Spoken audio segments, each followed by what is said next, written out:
আসসালামু আলাইকুম। সুন্দরবন ট্যুর এবার একটা ভিন্ন ট্যুর ছিল এমভি আলাস্কা জাহাজে, যেটি সুন্দরবনের জনপ্রিয় জাহাজ, এবং আমি এই জাহাজের গাইড বা হোস্ট হিসেবে ট্যুরটি পরিচালিত হয় জুই শিপিং লাইন এবং ট্যুরিজম বা সুন্দরবন ট্যুর বিডির ব্যানারে। তো আমরা যাত্রা শুরু করি খুলনা বিআইডব্লিউটি 4 নম্বর লঞ্চঘাট এরিয়া থেকে। একসাথে 3টা জাহাজ ছিল, ভিডিও করতেছি, সমস্যা নেই। ট্যুরটার স্পন্সর ছিল মেক্সিম গ্রুপ।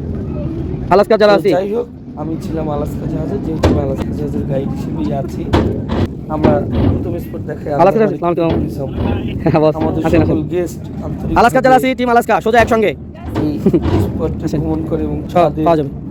কাছে খুবই ভালো টিম আলাস্কা। আপনি তারা সবসময় হাসি খুশি ছিল এবং তাদের রিভিউ অনেক অনেক ভালো ছিল। দিব তুমি পিছনে আমরা আমাদেরকে সুন্দরভাবে আরো পরিচয় করে দিব।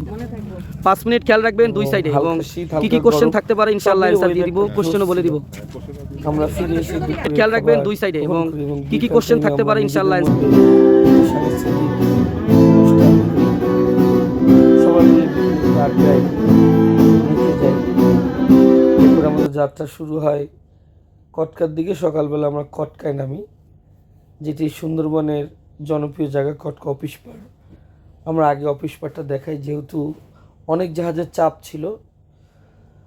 অফিস পাড়ে গিয়ে সবাইকে হরিণ দেখায়, যে সকালবেলাতে হরিণ অনেক বেশি পাওয়া যায়, আবার বিকেল বেলাতেই পাওয়া যায়।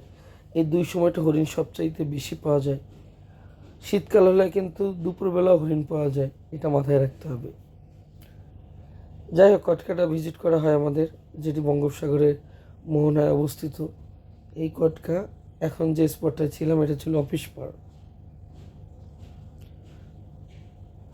তো আমাদের 3 জাহাজের গেস্ট ছিল, যদিও বেশিরভাগই আমরা এক জাহাজে ভিডিওটা করার চেষ্টা করি। অফিস পাড় দেখে আমরা ব্যাক করি জামতলা সি বিচের দিকে। সি বিচ দেখে আমরা শিপে ফিরে আসি, এবং জাহাজে বসে জাহাজের সুন্দরবনের সৌন্দর্য দেখার মতো কি বলবো, বলার ভাষা নেই। জাহাজটি চলে কচিখালির উদ্দেশ্যে, এবং এই সময় বিভিন্ন গেস্টে বিভিন্ন অ্যাক্টিভিটিস চলে, যে যার মতো জাহাজে বসে জাহাজের সৌন্দর্য উপভোগ করে। যে আমাদের এমডি স্যার, ডিরেক্টর স্যার সবাই ছিল এই ট্রিপে যদিও, এবং ছোটো ছোটো বাচ্চারা তারাও খুব এনজয় করছিল।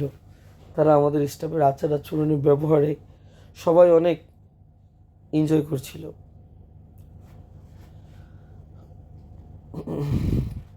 সবচেয়ে ভালো লাগে যে জাহাজটি যখন ছোট নদী দিয়ে চলছিল, বাচ্চারা সুইমিং পুলে গোসল করছিল, এতটাই ভালো লাগছিল যে বলার ভাষা হারিয়ে যাচ্ছে।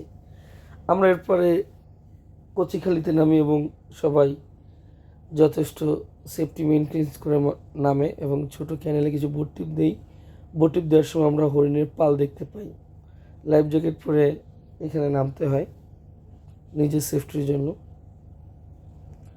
বিকেলবেলা ডিমের চড়ে যায়, এবং সূর্য ডোবার জন্য আমরা একটু লেট করে নামি। এত সুন্দর ভিউ হচ্ছিল সূর্য ডোবাটা, যেটা চোখে অবিশ্বাস্য আর কি, চোখের কাছে। সন্ধ্যায় আমাদের বারবিকিউ চুলা জ্বলে, বারবিকিউ নাইট আজকে।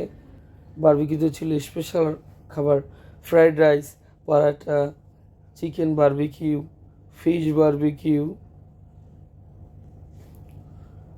রায়তা, সালাদ, হাঁসের মাংস। ওভারঅল অনেক সুন্দর, এবং স্টাফরা হাইজেনিক মেনটেন করে সার্ভিস দিচ্ছিল আমাদের। আর সঙ্গে পুডিং ছিল, এবং গেস্টরা খুব শৃঙ্খলভাবে খাবার নিচ্ছিল। মনে হচ্ছিল তারা একটা পরিবার। সব মিলে ট্যুরটা আমরা অনেক সুন্দরভাবে সম্পন্ন করার চেষ্টা করি, এবং আমি তো হোস্ট হিসেবেই ছিলাম, সঙ্গে আলাস্কার টিম ছিল। আমরা সর্বোচ্চ চেষ্টা করি ট্যুরটাকে সুন্দরভাবে সম্পন্ন করার। আরও একবার বলছি, এবং রাতে সবাই সবার মতো খাবার গ্রহণ করছিল, এবং সবার কাছে ইয়াম্মি ইয়াম্মি খাবার স্বাদটা, এবং তাদের কাছে একটু রিভিউ মাশাআল্লাহ ভালোই ছিল।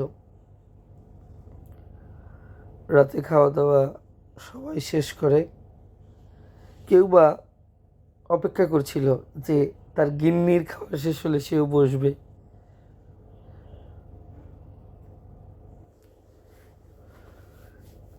আমরা এই ট্যুরে কটকা, কচিখালি, ডিমের চর, করমজল, হারবাড়িয়া ভিজিট করি। পরদিন সকালে আমরা চলে যাই করমজলে, এবং এখানে বসি আমাদের খুব সুন্দরভাবে ব্রিফিং দেয়, এবং গরম জল শেষ করে আমরা শিপের দিকে ব্যাক করি, কারণ এখন গন্তব্য খুলনায়। খুলনা দিয়ে এক একজনের গন্তব্যে পৌঁছে যাবে। ধন্যবাদ।